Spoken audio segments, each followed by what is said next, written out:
Okay, so now I would like to introduce you to our keynote speakers. We have the wonderful pleasure of welcoming two keynote speakers this year. Paola Corti is the Open Education Community Manager at SPARC Europe and Project Manager for METID at Politecnico di Milano. Paola's work is breaking barriers in the open education movement by harnessing an international network of librarians, which is how I met her. So Paola is going to be presenting for us first, and then after Paola presents, we will hear from Dr. Virginia Clinton Lizelle, who is the Associate Professor of Education, Health, and Behavior with the College of Education and Human Development at the University of North Dakota. And she's also the primary researcher for the Open Education Research Fellowship.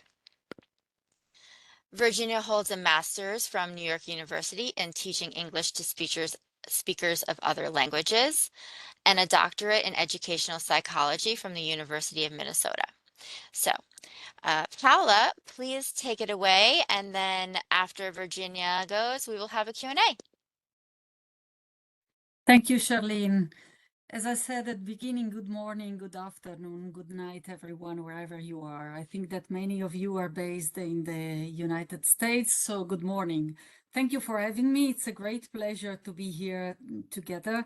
And as Charlene said, that's how we met, actually, talking about open education. So it's really a privilege. I also saw that you, at the beginning, you mentioned OE Global. I happen to be one of the board members of OE Global, and they invited me because I'm a practitioner. So you will see throughout my presentation that that's my approach. I'm not a librarian. I'm just a privileged Italian woman who is lucky enough to work together with great people at Politecnico di Milano in Milano, Italy, and with great people all around Europe. Most of them are librarians, and it's really a privilege for me to learn from them daily. So just to change the landscape immediately, because that's the invitation for you today in this moment that we share, that you share with me, I want you to take a deep dive into nature and consider many of the metaphors that and the examples actually that the nature offer us to see how natural being open is, because that's what made me joyfully reflect almost all last year, and I want to share some of those great examples that I discovered with you. I'm happy to know if any of you knew about them already. So let's go. So let me start from me.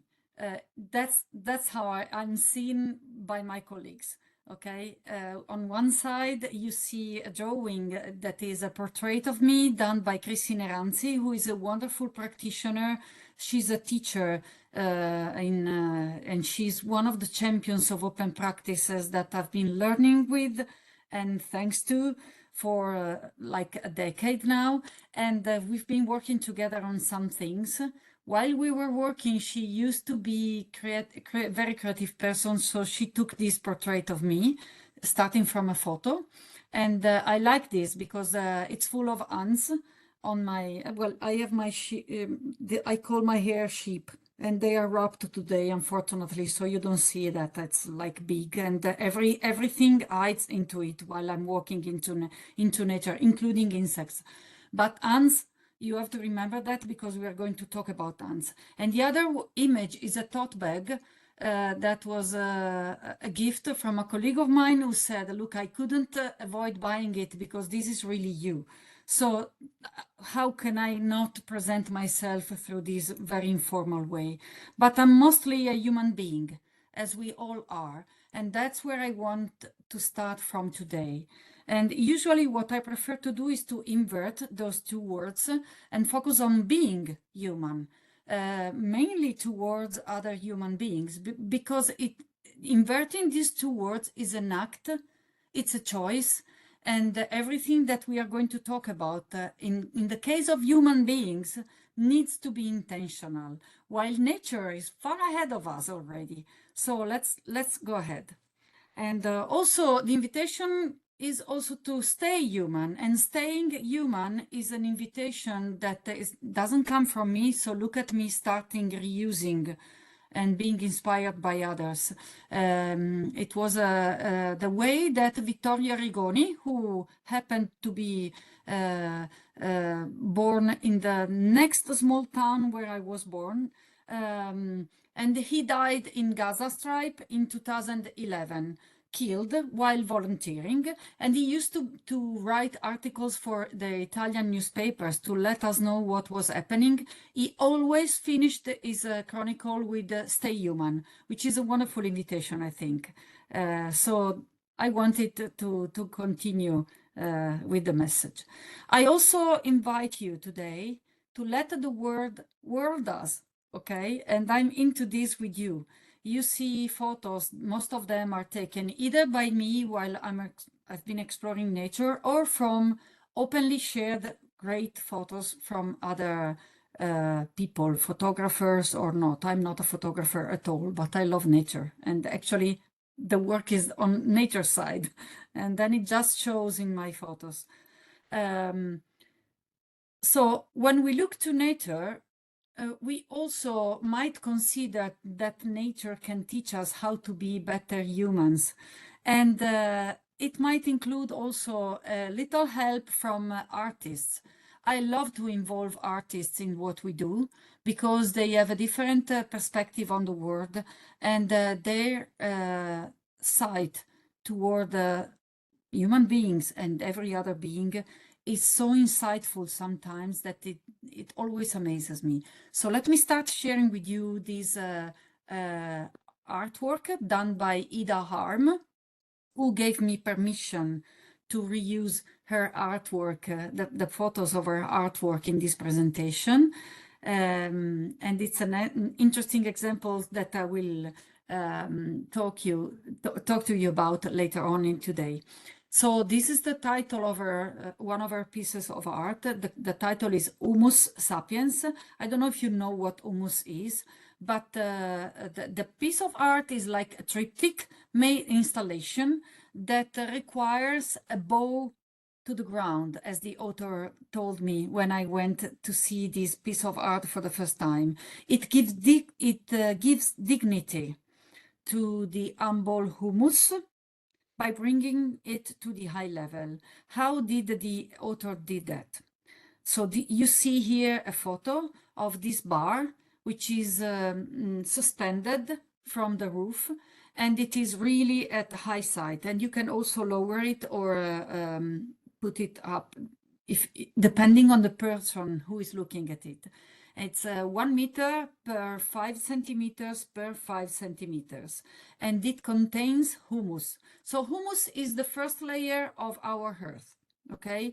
And it's a very thin layer if you think about it, just 5 centimeters, but it protects the planet from temperature fluctuations and atmospheric changes. And also it sequesters more carbon than forests. I discovered that through the artist. Imagine that, because only through this stimulating piece of art I was curious enough to go and explore this further. So, and it also contains an incredible biodiversity, which allows through retaining water and processing energy to grow everything that we eat in the end. Okay, so it's like our savior, and it's always there. How many times do we look at these 5 centimeters? And our life depends on that. Okay, so it's hidden. It is hidden in plain sight. So let's go back to this artwork from Ida Arm later. Another invitation. I'm starting with a lot of invitations for you today. So this is really about adopting the mind of the beginning. I discovered this word, the Shoshin. It's a Japanese word. I speak no Japanese. So just to be very frank here. And it means to possess an attitude of openness, determination, passion, and absence of preconceptions when studying a subject, even when studying at an advanced level, just as a beginner would. So it's like being a child again. If you think about how children discover the world, their eyes are always like full open, I don't know, so emotional when they discover something new. And growing old, and I'm definitely adult, not to say very old, but maybe 52 means something. Uh, um, Sometimes our life requires us to run very fast and we stop adopting this approach. So we need to do this another time intentionally. So change requires us to be more careful because sometimes it doesn't come to us naturally. So come with me with this Shoshin approach, please. Another artist in the room, Wisława Szymborska. I don't know if how many of you know about her. I would be curious to read that in the chat when I finish because I can't see the chat now, or maybe Charlene can tell me. She was a poet.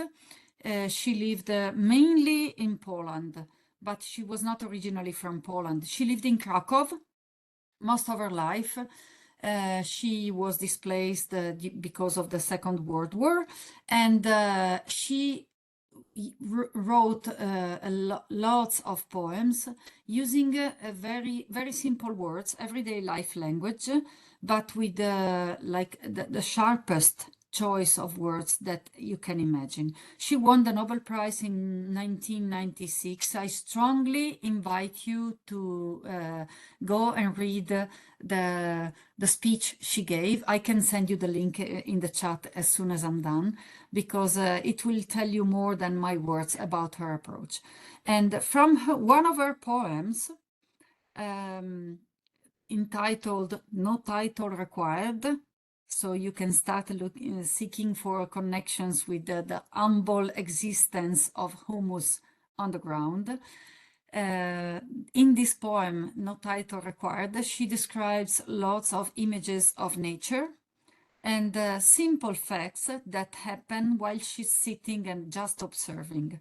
And she ends this poem with this last sentence, this last verse that says, "When I see such things, I'm no longer sure that what's important is more important than what's not." So this last verse is not the last invitation, but one of them. So let's start looking at what seems to be not so important. We are going to talk about ants now. I announced it. They were all over my ship here, right? In the portrait at the beginning. So why ants? I'm no myrmecologist. I didn't even know the word when I started preparing the presentations, when this idea of ants came to mind, and then I started studying and digging deeper. So myrmecologists are those who study ants for their life, okay? I'm not that. I'm just an open education practitioner. But through the work of myrmecologists, I've learned that, as every other insect, ants have 3 stomachs. And there are some ants that use the second stomach, not intentionally, by default, in a completely different way. So this second stomach, in that case, is called the social stomach. And why social? Because when ants go out of the anthill and go searching for food, once they find the food, they eat part of it and they carry part of it into the anthill for the other ants that are not going out, okay? The part of the food that they eat goes into the first stomach and then into the second stomach. When it reaches the second stomach, part of it continues the journey through the third stomach, and it's being digested.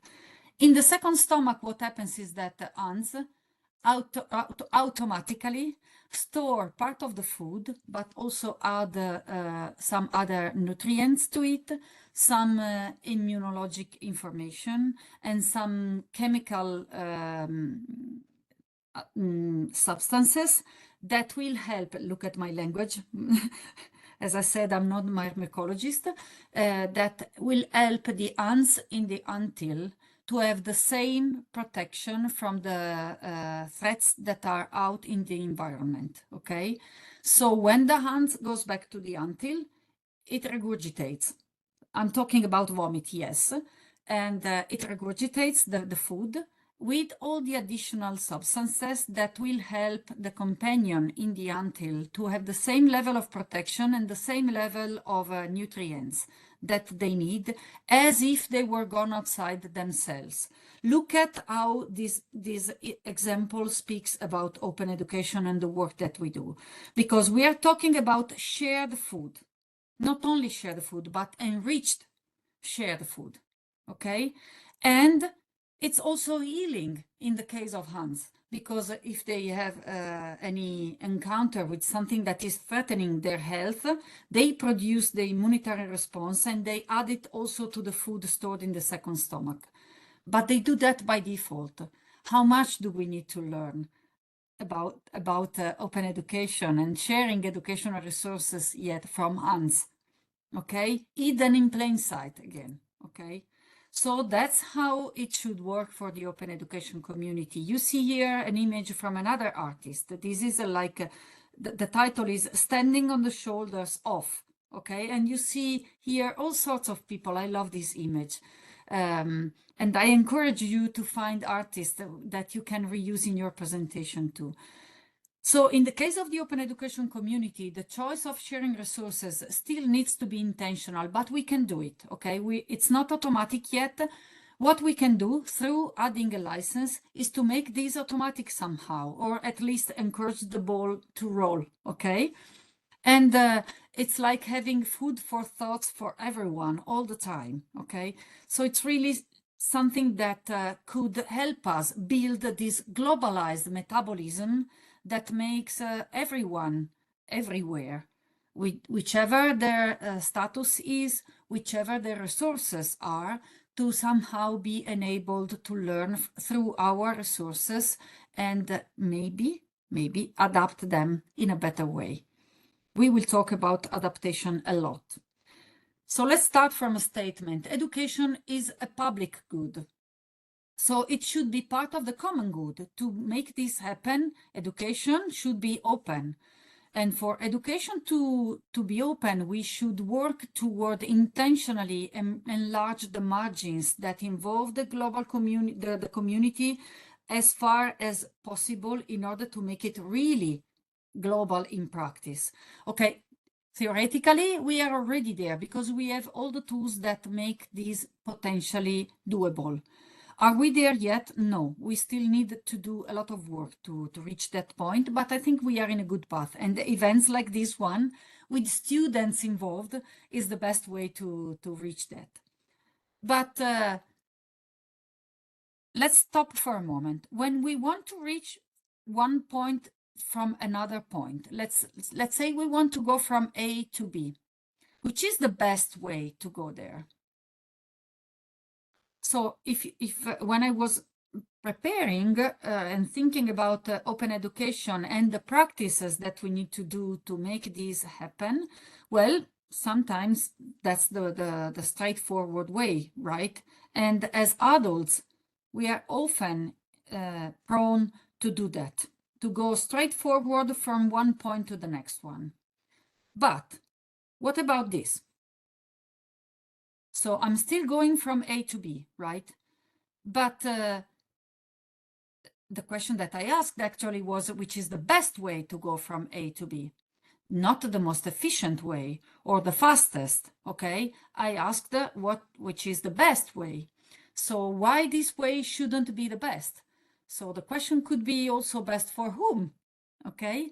And best in what sense? Because what if I want to explore a context, okay? And if I go straight forward from my room in Politecnico di Milano to the rector room, well, I can quickly go there because it's the next building in my university campus. But what if I want to go to the rector and ask to start drafting an open education policy, for example, which we don't have, by the way, in my university, not yet.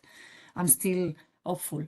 And before going to the rector, I go through every other building and I ask faculty members, I ask students along the way, I ask researchers, I ask administrative staff, and I ask librarians. What if I go to all those places? For sure, it will take me longer to go to the rector, right? But how rich will be my request at that point? How many perspectives can I embed in it to make it stronger, to make the request more reliable, more real also, you know? And imagine doing this as a professor or as a researcher if you intend to reach out to more people, okay? And to influence their way of sharing knowledge, not only to come with you while you go through a discovery path.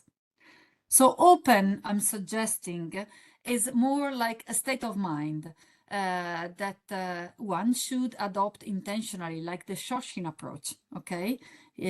So that we can really look for the tools and the opportunities that can let knowledge be shared properly and enable others to reuse it at their best.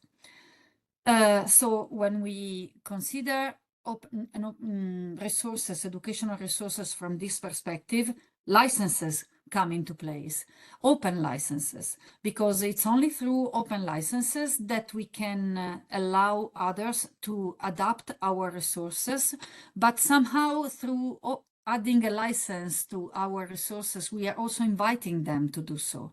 And only then adaptation could slowly become a natural approach, because it still requires change.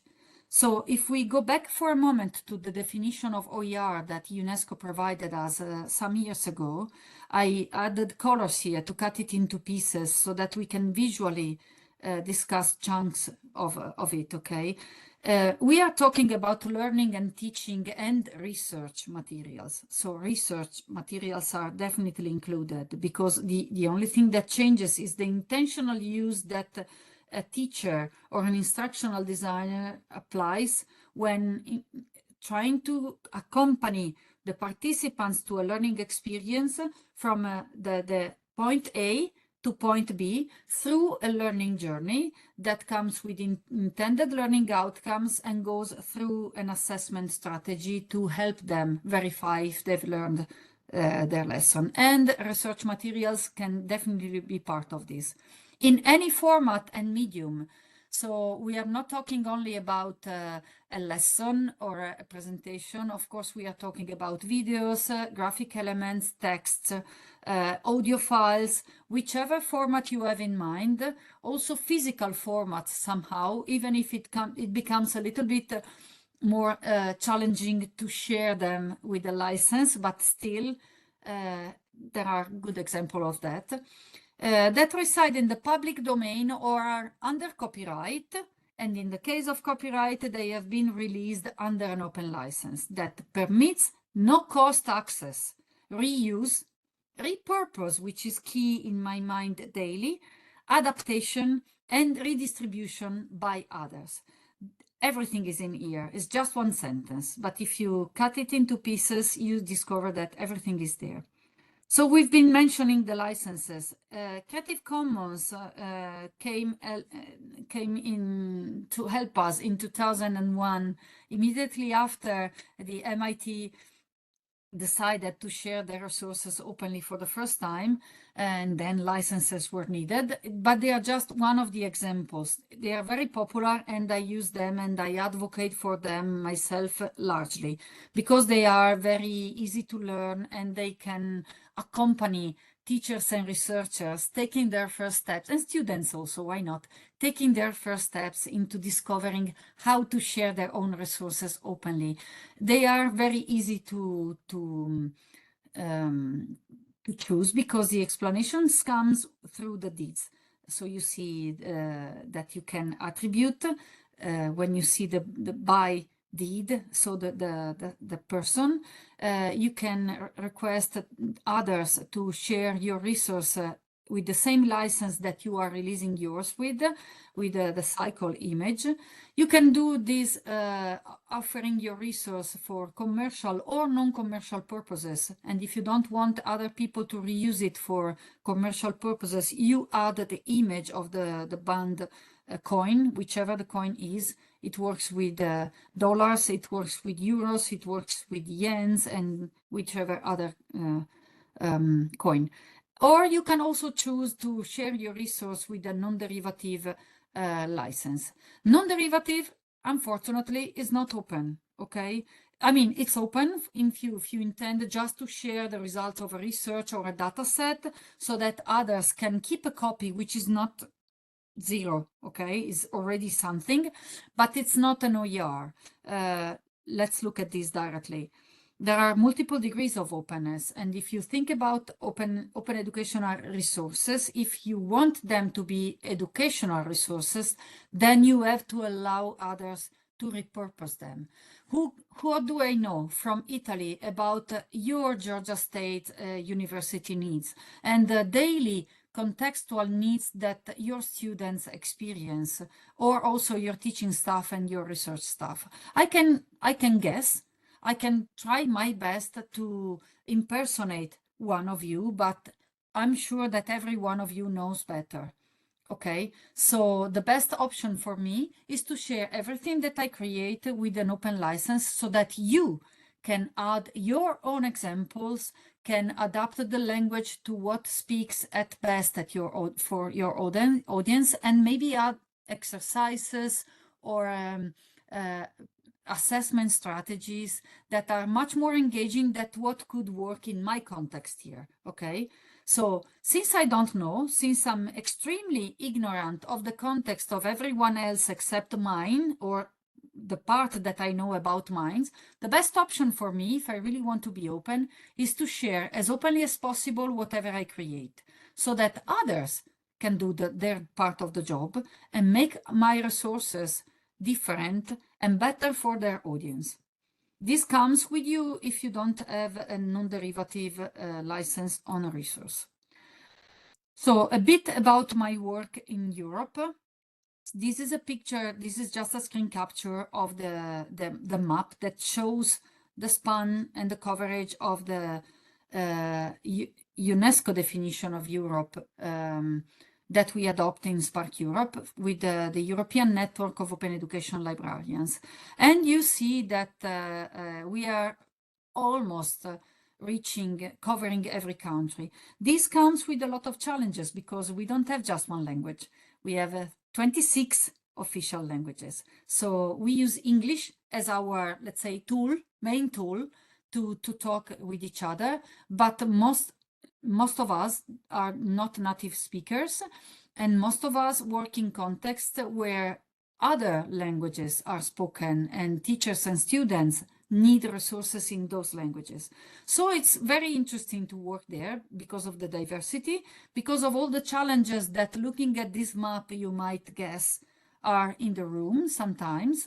And I'm really proud to see librarians being open enough to think that the values of open education can overcome every sort of barrier that you can guess from this map. So part of the work that we do, as I said, is to find ways to promote the value of open, welcoming all people where they are. So part of the work that we do is to translate. And the images that you see in this slide come from the ENOEL toolkit, which is a toolkit that we created to support advocating for the benefits, the evidence-based benefits of open education for students, teachers, institutions, citizens at large, all people, and librarians themselves. We not only created tools that are available, and as you can see, they are designed in the simplest way possible, intentionally, because it's easy for anyone to add beautiful graphic elements to a PowerPoint presentation or to a slide deck. But who knows when you don't have those skills, or who knows when you don't have the bandwidth to then use those files properly. So we prefer to offer something that is basic, and then we create advanced version ourselves in the ENOEL if we want to. But the offer is to enable adaptation at its maximum. So all the resources that we publish are CC by default. So the largest possibilities for anyone. And we have now the 6th version of the toolkit, which comes already in 22 different language versions, and we are working on others. Guess who is working on those translated versions? Librarians. We added to the tool another tool. Sorry for my poor English sometimes. That is a playing card deck that comes with gameplays, different gameplays. So this is something that you see in a printed version on my desk, and this is another version that you see in behind me in my living room. There's a small table covered with these small boxes full of stones that I collect, which is against the law, and I'm admitting it. So guilty as you can see, but I love them, so I wanted to share my stones with you. And this is the cut version of the playing cards. We've been using them in the English version so far in different workshops and different active engaging situations with students to encourage discussion about the benefits of open education, also in a very critical way. Okay, the thing is that we designed them in a slide format so that anyone with the open software can open the file, use our toolkit in their local language to adapt this version, change the image that you might recognize is on the back of each card with the local artist, hopefully, so that they can also let people know about local artists, and use the cards, adapting them also to the benefits that fit at best within their context.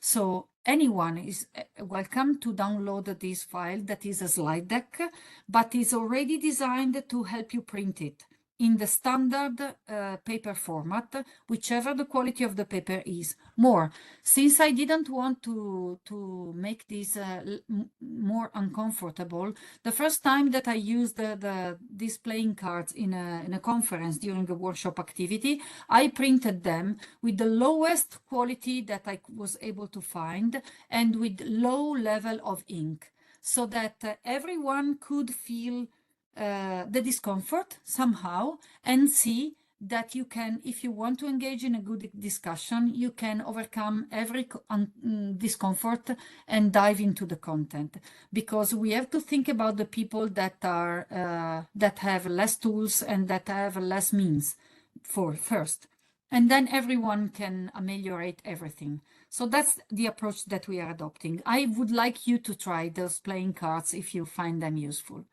The approach that I adopted here and that we decided together with all the ENOEL members to put into practice comes, in my personal experience, but in the experience of many others, from the community of open education practitioners and champions that I've been learning from. I'm not inventing a lot here. I've been learning and listening carefully to people who came before me and who are continuously accompanying me. You see examples here, Rajiv Jangiani and Laura and Catherine. Those three people, I added links to their keynote speeches about critical approaches to openness that really influenced my views and my practice daily. Rajiv in particular asked very important questions like how do we ensure that openness respects all contexts and culture?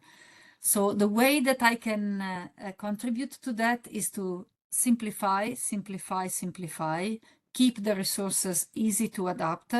Don't ask anyone to use proprietary software. If possible, of course, everyone does what they can wherever they are, okay? In the context that I work in, I can spend part of my energies into this approach, and I love to do it. because this way the resources can speak to the local cultures of other people and they can be welcoming for everyone in practice. So it's not only an invitation then to adapt, is also enabling anyone to adapt. And then if they have additional technical skills or graphic skills, they can make everything beautiful, which is fine and even more effective for sure. But still, we can ensure that first they can access and they can work on it. And Laura and Catherine, on the other side, in the EOER conference that happened in Cork last year, 2024, they focused on the responsibility of open education to support the global community facing the challenges that we are facing at the present time. And this is one of the other strong commitment that that I have and that I encourage the people that I work with to take over. So that's part of the daily life. We have to make better ripples. We are making ripples in open education, but we have to do better. Definitely we can do better, and that's the intentional choice that guides my daily practice. In another example that comes from the ENOEL is our librarians hosting as facilitators workshops to upskill their colleagues, but everyone else who is willing to join. So we share the recordings on our YouTube channel, but we don't do only that. We also share the educational resources, CC BY, editable format on Zenodo. And we also share the workshop plan, because if you think about a practice and you want to reuse the practice of someone else, having a workshop plan that you can adapt, so editable format, but that guides you while you watch the video and you look at the presentation, and you can adapt it. So you have the complete project for a new educational event that fits for your purpose, then the service that you are providing to others is better, probably. So that's what we do. And we do that through whichever other activity that we are providing and sharing. Everything that we share is CC BY, everything. So when I say include and embrace the margins, this really means to use tools as tools, because they are no more than tools. Okay, and focusing on editable format is key to enabling others, but also to enable anyone to access and adapt as easily as possible can really make a better ripple in our ENOEL experience. So I don't know if I have, please, Charlene, tell me if my time is over, because otherwise I will continue. It is over, but you can Okay. wrap up. Take your time wrapping up, and then we'll go next. Okay, so I will wrap up just providing you with this other image from nature, because I think it's really timely, actually. If we think about fungi, I don't know if you are familiar with fungi, but fungi are really natural transformers. They come to life where something else is rotting. So is there a better example than that? Something is rotting and new life can take over. All shapes, all colors. Some of them are also providing nutrients that we can also benefit from. Imagine that fungi helped remove the waste from the sorry, the English words now are not coming. There was an incident in Japan, Fukushima, okay, the nuclear central, and fungi are removing the the words don't come to mind. It will come later. I will add the link to this history in the chat. Are you thinking of radioactive? Oh yes, thank you. Thank you. Yes, so the fungi there were removing the radioactive waste, and also they were eatable, edible fungi. So imagine that. But fungus is only the fructus, okay, of what the mushroom is. The mushroom also has this hidden part, again hidden, the mycelium that is built with Ife, like a lot of branches, okay? And those IFE connect all the roots of plants also. It's been discovered that they are called then mycorrhizae, okay? And actually plants communicate and trees communicate through these mycorrhiza. So it's a network built together between species, across species, okay? So how come that we are talking about open education again? Look at this. That's exactly what we can work on, building bridges, okay? And it is now called the Wood Wide Web. Trees and fungi collaborating. They don't co-opt each other. They collaborate, okay? And you have to imagine that it's been discovered that the oldest mycorrhiza known is 450 million years old. So again, how much do we have to learn from nature? There are examples everywhere of what we can learn. There are also Pando. You have Pando in the US. It's like 47,000 stems of the same organism in the end, okay? Coming out from the ground and blossoming everywhere. So that's what we could do with open education, what we should do intentionally with open education.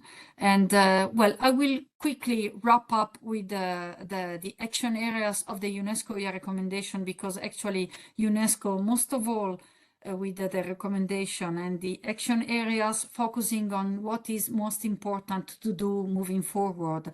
But again, through a global community effort, they reused document built by volunteers, and I was lucky enough to be part of this working group, and they created those wonderful guidelines to offer practical tips to implement the UNESCO recommendation at the local level. So the invitation, going very quickly to the end, and let me see if I can skip directly there. Otherwise, forgive me, but I will move. This is the one that I wanted to share. Okay. This is a photo that I took, luckily for me, in Canada. But it's like it's down in the morning, and it's the moment where we are now. Before enlightenment, chop wood and carry water. After enlightenment, chop wood, carry water. This is an expression from Zen Buddhism that is very inspiring for me, and I invite you to embrace it. We have to celebrate every result, and the awards are a wonderful way to recognize efforts and to celebrate results. But then we have to go again chopping wood and carrying water, because we need to continue the work. And it's wonderful to do this with other practitioners across the world. So thank you for having me. Thank you so much, Paola. That was a wonderful presentation. I love your analogies and very refreshing perspective on openness.